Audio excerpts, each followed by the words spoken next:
tiens, je vais prendre le temps, je vais analyser ma boîte avec Franck, je vais repérer ce que j'ai envie de faire à l'avenir, et puis je vais me faire challenger pour savoir comment je vais y aller, avec qui, quels moyens humains je mets, quel calendrier, etc. On en a d'autres qui sont tellement dans le quotidien que par moment, ils ont du mal à prendre de la hauteur. Tu vois, c'était ma question, c'était est-ce que les gens qui viennent vous voir ont conscience déjà de leurs problèmes ou alors ils viennent vous voir en disant bah ça serait bien de faire un petit check-up.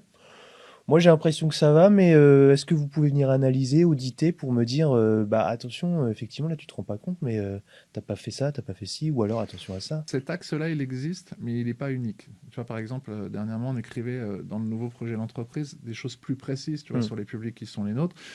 Et c'est vrai que les gens pensent souvent que les publics de tiers étés sont des publics fragilisés. Donc je suis fragile, donc j'appelle tiers étés. C'est Hmm. vrai pour certains, mais pour une grande partie d'entre eux, c'est pas le cas. On peut avoir des dirigeants aujourd'hui qui performent et qui se disent tiens, je vais prendre le temps, je vais analyser ma boîte avec Franck, je vais repérer ce que j'ai envie de faire à l'avenir, et puis je vais me faire challenger pour savoir comment je vais y aller, avec qui, quels moyens humains je mets, quel calendrier, etc. On en a d'autres qui sont tellement dans le quotidien par moment, ils ont du mal à prendre de la hauteur et puis de regarder un peu plus loin. Et du coup, ça, c'est notre boulot.